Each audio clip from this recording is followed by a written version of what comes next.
Everyone, welcome back my channel simplify सिंप्लिट में आप सभी का स्वागत है।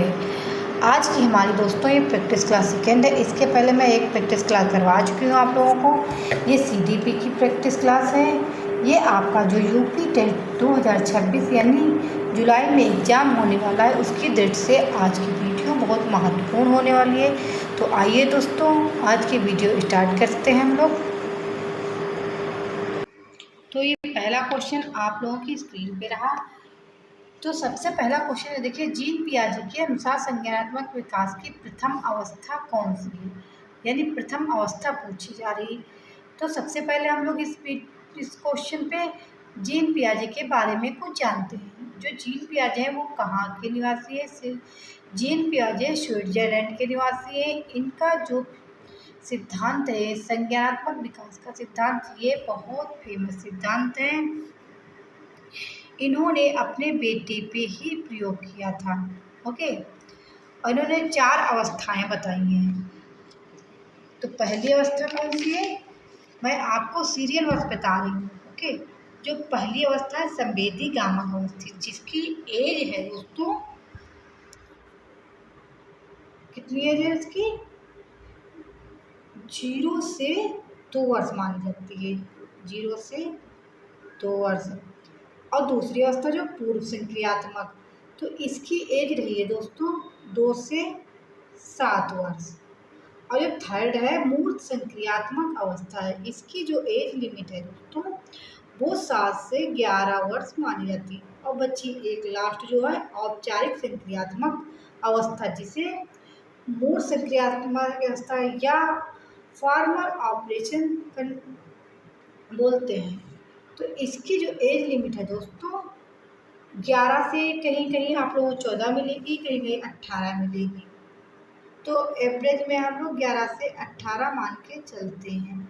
कितनी? 11 से 18। ओके, अब आप लोगों को पता चल गया होगा कि जो इनकी प्रथम अवस्था है वो कौन सी है? 0 से 2 वर्ष जो है, यानी संवेदी गामा अवस्था। देखिए यहाँ से कितने क्वेश्चन मिले। पहला क्वेश्चन ये बनता है, जो जीन पियाजे हैं ये कहाँ के निवासी हैं? ये दोस्तों स्विट्जरलैंड के निवासी हैं। कहाँ के? स्विट्जरलैंड के निवासी थे। इन्होंने अपना जो प्रयोग किया था वो बेटे पे किया था। और अवस्थाएं कितनी बताई?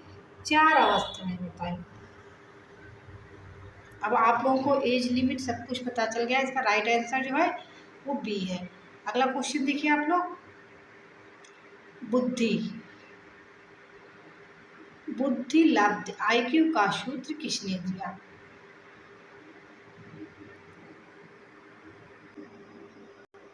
जो बुद्धि लब्ध का सूत्र सबसे पहले किसने दिया? ये गिलफोर्ड ने दिया कि पियाजे की स्टैंड की टर्मन ने दिया। तो आप लोगों को पता होगा कि बुद्धि लब्ध का जो सूत्र दिया था वो स्टैंड ने दिया था। किसने दिया? स्टैंड ने। और किस सन में दिया था? 1916 ईस्वी में दिया था। स्टैंड ने बुद्धि लब्ध आईक्यू का सूत्र दिया था। और सूत्र क्या था दोस्तों? आईक्यू बराबर MA बटा CA, यानी मानसिक आयु बटे वास्तविक आयु इंटू 100। ये सूत्र किसने दिया दोस्तों? ये स्टर्नबर्ग ने बताया है। स्टर्न ने बताया है। तो आप लोगों को पता चल गया कि इसका आईक्यू क्या है, इसका मतलब सूत्र क्या है, किस सन में दिया। तो देखिए एक साथ कितने क्वेश्चन बन गए। अगला क्वेश्चन देखिए आप लोग,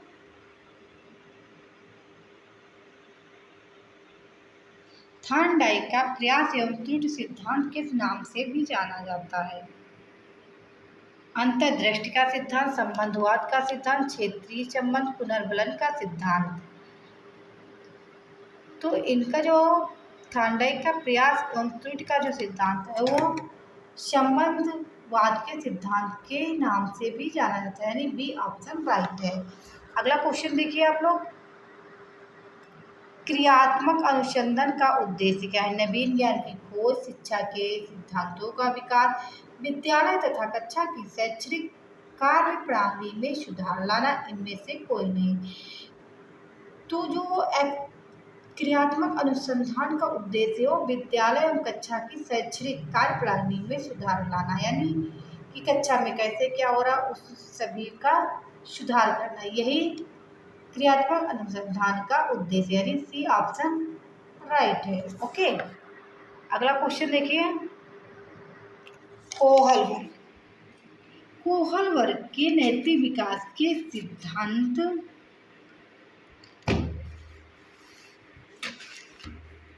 के परंपरागत स्तर की अवधि क्या है? यानी इन्होंने कितने सिद्धांत, कितने प्रकार के नैतिक विकास का? 3 प्रकार के।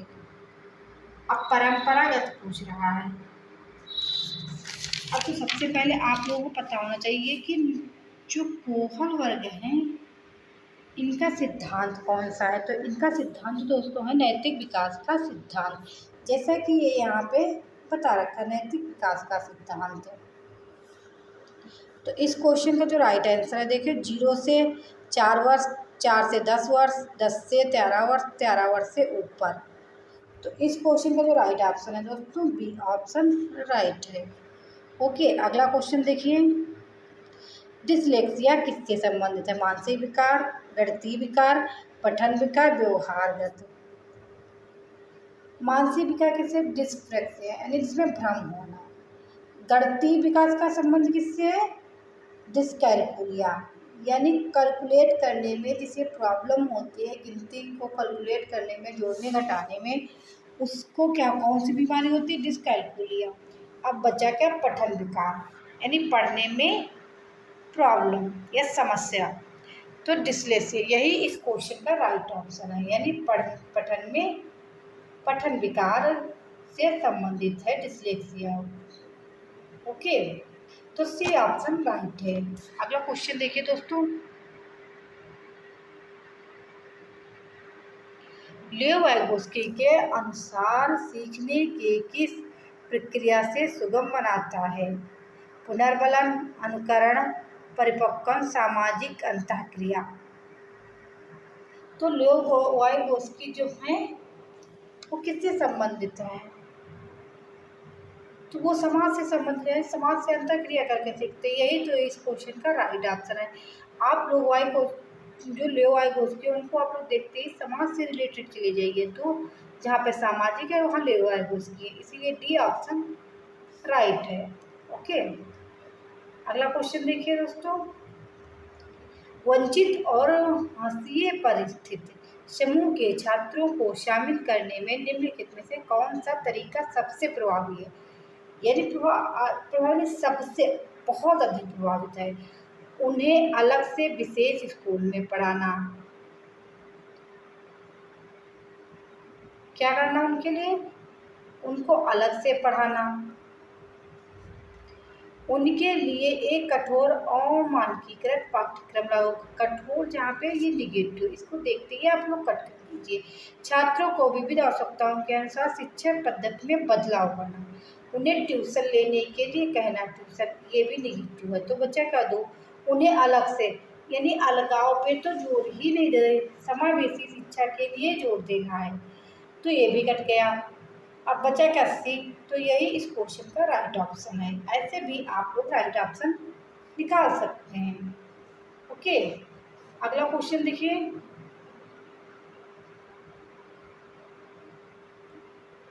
निम्नलिखित में से कौन सा अधिगम का एक उत्पाद नहीं है?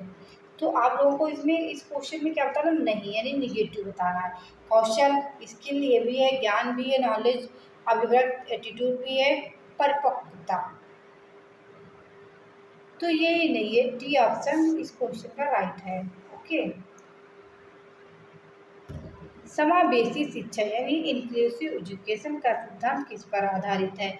सामाजिक संतुलन पर, क्षमता निर्माण पर, क्षमता एवं समान अवसर पर, सामाजिक व्यवहार पर।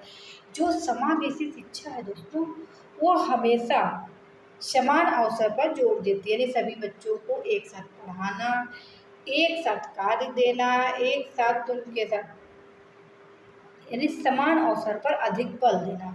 तो यही सी ऑप्शन राइट है। अगला क्वेश्चन देखिए दोस्तों, एक समावेशी कक्षा में शिक्षक की सबसे महत्वपूर्ण भूमिका क्या है? बच्चों को गृह कार्य देना और उनका रिकॉर्ड रखना, यह सुनिश्चित करना कि प्रत्येक बच्चे को सीखने और विकसित होने का समान अवसर मिले। कक्षा के लिए कठोर नियम बनाना, ये गलत है। बच्चे को दंडित करने के ताकि वह अनुशासन में रहे, दंडित का कोई प्रावधान नहीं है दोस्तों। बच्चों को गृह कार्य देना और उनका रिकॉर्ड रखना, बचा क्या बी? तो यही इस क्वेश्चन का राइट आंसर है। यानी समावेशी शिक्षा का मतलब यही कि सभी बच्चों को समान अवसर मिले। ओके, यानी बी ऑप्शन राइट है।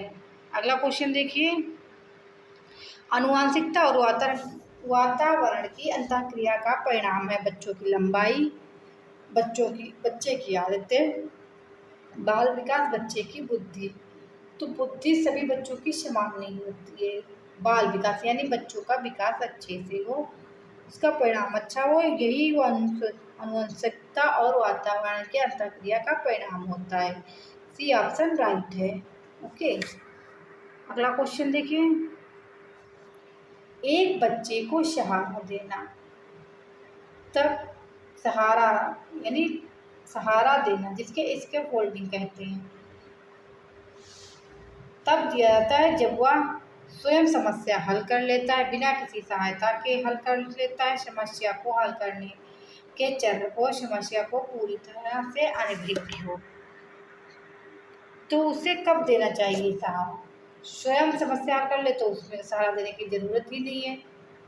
बिना किसी सहायता के हल कर ले तो उसको भी जरूरत नहीं सहायता की। समस्या को हल करने के चरण पर हो, समस्या को पूरी तरह से अनुभव, तो सी यानी उस चरण पर हो, थोड़ा सा उसे सहारा दे दीजिए। बच्चे जब साइकिल सीखते हैं, उन्हें उनके जो गार्जियन होते हैं, भाई बहन या फिर माता पिता कोई भी हो, जो बच्चे को साइकिल चलाना सीखता है, थोड़ा सा वो एफर्ट करता है, थोड़ा उसको सहारा मिल जाता है तो साइकिल चलाते हुए चला जाता है, या कोई और काम हो। तो इसीलिए सी ऑप्शन राइट है। अगला क्वेश्चन देखिए दोस्तों, समावेशी शिक्षा से तात्पर्य विशेष विद्यालयों में केवल विकलांग बच्चों को पढ़ाना। तो केवल जहाँ पे आ गया आप लोग उसको देखते ही कट कर दे। सामान्य बच्चों के साथ विकलांग और अन्य वंचित वर्गों को नियमित कक्षा में पढ़ाना, केवल प्रतिभाशाली बच्चों को पढ़ाना। देखिए निगेटिव है, इसको भी देख, अलग से विशेष कक्षाएं चलाना। तो बच्चा का बी ऑप्शन राइट। ऐसे भी आप लोग क्रॉस करके राइट ऑप्शन निकाल सकते हैं। ओके,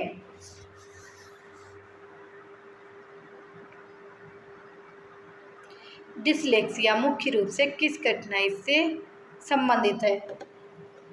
गणना, तो ये तो कैलकुलिया है जिसे कैलकुलेट करना। ऐसे भी आप पढ़ने और लिखने, चलने फिरने, सुनने, तो इसका कोई मतलब है पढ़ने और लिखने, यानी बी ऑप्शन राइट है। डिसलेक्सिया, डिसग्राफिया, ये सब लिखने से। ग्राफ माने क्या होता है? लिखना। ग्राफ माने कापी पे ग्राफ बना होता, जहाँ पे खाली डिस्ग्राफिया हो वो लिखने से संबंधित होता है। यहाँ पे क्या हुआ है, तो डिसलेक्सिया पढ़ने से संबंधित, लेकिन क्या है दोस्तों, इसमें दो ऑप्शन एक साथ दिए हैं, तो जो आप लोग ऑप्शन के अनुसार भी उसका आंसर देना है। पढ़ने और लिखने में है तो यही इसका राइट ऑप्शन हो जाएगा। ओके, अगला क्वेश्चन देखिए, थॉर्नडाइक ने अपना प्रयोग है किस जानवर पर किए थे? उन्होंने किस जानवर पर किया? कुत्ता, बिल्ली, चूहा, चिंपैंजी। कुत्ता किसका था? पावलोव का। स्किनर का चूहा। चिंपैंजी कोलर का है। थॉर्नडाइक की बिल्ली, बिल्ली, तो बिल्ली राइट ऑप्शन है।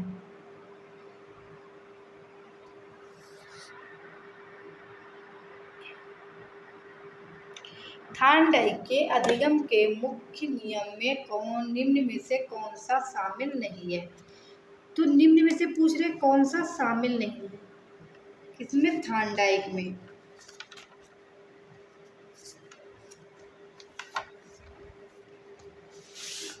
तत्परता का नियम, आंशिक नियम, अभ्यास का नियम, प्रभाव का नियम। मुख्य नियम पूछे हैं। तो सबसे पहले आप लोग थार्नडाइक के बारे में जान लीजिए। जो थार्नडाइक का सिद्धांत है, प्रयास एवं त्रुटि का सिद्धांत, ये अमेरिका के निवासी हैं। इन्होंने थार्नडाइक ने बिल्ली पे प्रयोग किया है। और इनकी दो किताबें बहुत फेमस हैं तो और भी, लेकिन दो मैं बता रही हूँ। एक तो है एजुकेशन साइकोलॉजी, एनिमल इंटेलिजेंस। ये जो दो बुकें हैं इनकी बहुत फेमस हैं। ओके। और इन्होंने जो थार्नडाइक हैं, इन्होंने दो प्रकार के नियम बताए हैं। एक तो मुख्य नियम और दूसरा गौड़ नियम। मुख्य नियम कितने प्रकार के हैं दोस्तों? ये मुख्य नियम 3 प्रकार के, और गौड़ नियम कितने हैं? ये 5 प्रकार के हैं। अब मुख्य नियम कौन से हैं? तत्परता, प्रभाव, अभ्यास। अरे मुख्य नियम में पूछे इनमें से कौन सा शामिल नहीं है? देखिए, तत्परता भी शामिल है, अभ्यास जैसा कि मैंने बताया अभ्यास भी शामिल है, और प्रभाव। अब बचा क्या? आंशिक नियम। तो आंशिक नियम जो है वो गौड़ में चला जाए। गौड़ में कौन कौन से 5 नियम हैं? एक तो बहुप्रतिक्रिया का नियम, अभिवृत्ति, आंशिक आत्मीकरण, साहचर्य यानी संबंधित परिवर्तन। ये 5 गौड़ नियम हैं। तो देखिए, तीनों तो मैंने आप लोगों को बता दिया, 3 ये मुख्य नियम हो गए। और बचा क्या? सी यानी बी। तो बी इस क्वेश्चन का राइट ऑप्शन है, यानी आंशिक क्रिया का नियम। यही गौड़ नियम के अंतर्गत आ जाएगा। देखिए, ऐसे भी आप लोग एक क्वेश्चन के साथ कई क्वेश्चन बन सकते हैं यदि आप लोग अच्छे से वीडियो वॉच करेंगे।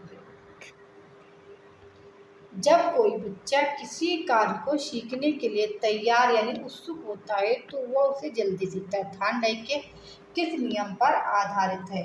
अभ्यास, प्रभाव, तत्परता, बहुअधिक्रिया।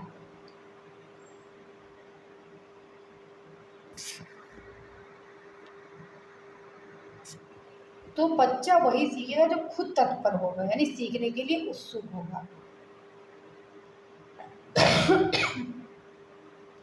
तो सी ऑप्शन राइट है। जब बच्चे को ऐसे कितना भी सिखाओ, जब तक वो खुद नहीं तत्पर होगा, वो अंदर से मोटिवेट नहीं होगा, तब तक वो कुछ भी नहीं सीखेगा। आप लोग कितना भी कोशिश, चाहे टीचर हो या गार्जियन, कोई भी कितना भी कोशिश कर ले, तब तक बच्चा नहीं सीख सकता। इसीलिए सी ऑप्शन राइट है दोस्तों। अगला क्वेश्चन देखिए, प्रतिभाशाली विद्यार्थी को सीखने के लिए किस तरह के समर्थन की आवश्यकता होती है? उन्हें कक्षा में नज़रअंदाज करना चाहिए। देखिए, कोई भी बच्चे को नज़रअंदाज नहीं कर सकते, सभी बच्चे को समान अवसर दिया जाता है।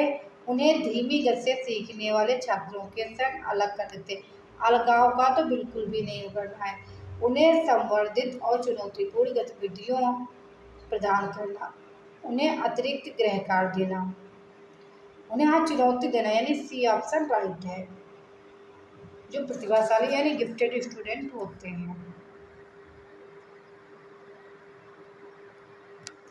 थार्नडाइक का कौन सा नियम संतोष और असंतोष पर आधारित है? तत्परता, अभ्यास, प्रभाव, साहचर्य। जो थार्नडाइक का नियम है संतोष असंतोष पर, वो प्रभाव का नियम है। सी ऑप्शन राइट है। ओके। अगला क्वेश्चन देखिए दोस्तों, समावेशी शिक्षा के लिए आवश्यक है। क्या आवश्यक है? शिक्षकों को प्रशिक्षित करना, ये भी जरूरी है। लचीला पाठ्यक्रम होना चाहिए, यानी फ्लेक्सिबल करिकुलम होना चाहिए। सहायताकारी शिक्षण सामग्री यानी सपोर्टिव टीचिंग मटेरियल भी होना चाहिए। तो बचेगा उपरोक्त सभी, यानी तीनों होने चाहिए। इसीलिए डी ऑप्शन राइट है। टंकण यानी टाइपिंग या साइकिल चलाना सीखने के बाद यदि हम लंबे समय तक अभ्यास नहीं करते हैं तो उसे भूल जाते हैं। यह थार्नडाइक के किस नियम पर आधारित है? तत्परता का नियम, अभ्यास का नियम, प्रभाव, मनोवृत्ति। तो ये तो सही बात है। जब जैसे हम लोग इस समय पेपर होने वाले हैं, जब तक लगातार प्रैक्टिस नहीं करेंगे, फिर वहाँ पे एग्जाम में जब हम लोग एग्जाम देने जाते हैं जैसे अभी यूपी टेट का एग्जाम होने वाला है, आप लोग जब तक प्रैक्टिस नहीं करोगे तो आप लोगों को हैबिट नहीं बनेगी, आप लोग टाइम मैनेज नहीं कर पाओगे। इसीलिए प्रैक्टिस करना बहुत ज़रूरी होता है। प्रीवियस ईयर के क्वेश्चन जो होते हैं क्वेश्चन पेपर, वो हल करना बहुत ज़रूरी है। तो इसीलिए बी ऑप्शन राइट है, यानी अभ्यास करना बहुत ज़रूरी होता है। यही थांडाई के नियम पर का उदाहरण है। बी ऑप्शन राइट है।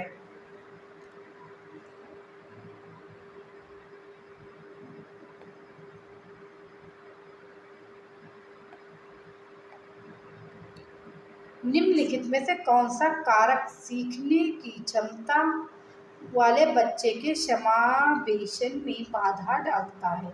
व्यक्तिगत शिक्षण योजना का उपयोग, लचीला बैठने का प्रबंध, कठोर अपरिवर्तनीय शिक्षण विधियां, बहुसंवेदी शिक्षण। तो बाधा क्या डालता है दोस्तों? कठोर और अपरिवर्तन शिक्षण विधियां, यानी सी ऑप्शन राइट है। जो कठोर और अपरिवर्तन शिक्षण विधियां होती हैं वही बच्चे के समावेशन में बाधा डालती हैं, इसीलिए सी ऑप्शन राइट है। अगला क्वेश्चन देखिए दोस्तों, ब्रेल लिपि का उपयोग निम्न किन विद्यार्थियों के लिए किया जाता है? श्रवणबाधित, दृष्टिबाधित, शारीरिक रूप से विकलांग, अधिगम क्षमता यानी लर्निंग डिसेबल। ब्रेल लिपि यानी जो देख नहीं सकती हैं, तो वो दृष्टिबाधित थी, तो इसमें कुछ सोचने वाली बात ही नहीं है आप लोगों को, यानी बी ऑप्शन राइट है। इसमें कुछ भी बताने वाला ऐसा नहीं है। थार्नडाइक के अधिगम के किस सिद्धांत का प्रतिपादन किया है? वह है अनुकूलित अनुक्रिया का सिद्धांत, क्रिया प्रसूत अनुबंधन का सिद्धांत, प्रयास एवं त्रुटि का सिद्धांत, सूझ का सिद्धांत। अब आप लोग बताइए कि अनुकूलित अनुक्रिया का सिद्धांत ये किसने दिया है? ये आप लोग कमेंट करके बताना। क्रिया प्रसूत अनुबंधन का सिद्धांत ये मैं आप लोग बता दूँ, ये स्किनर महोदय ने दिया। प्रयास एवं त्रुटि का सिद्धांत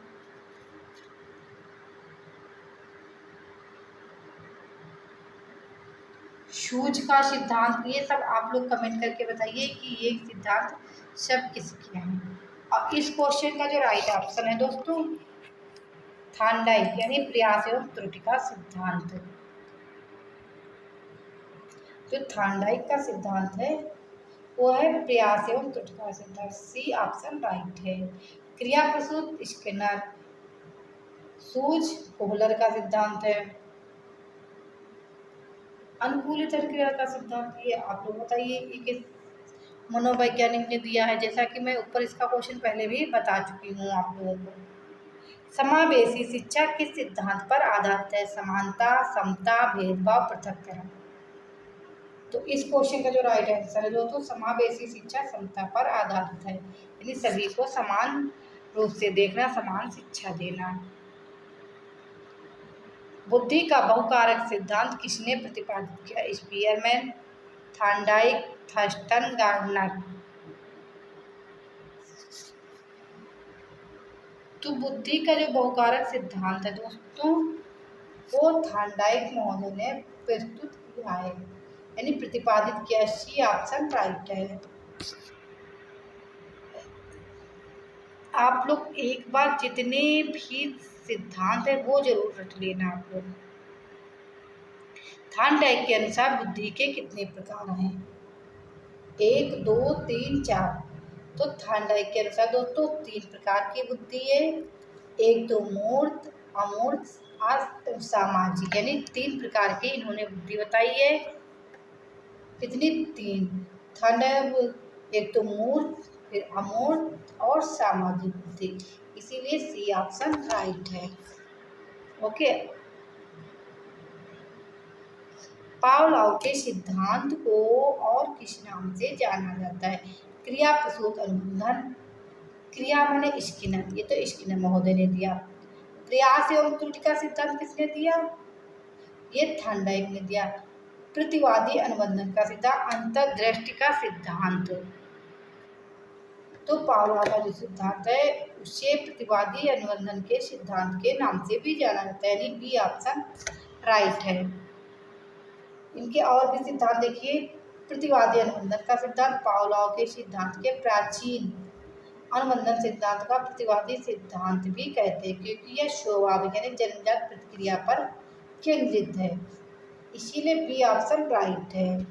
अब आप लोग कमेंट करके बताइए कि आज की वीडियो कैसी लगी और आप लोगों के लिए कितनी लाभदायक है। यहाँ से आप लोग देखिए आप लोग कितने क्वेश्चन देखने को मिलते हैं।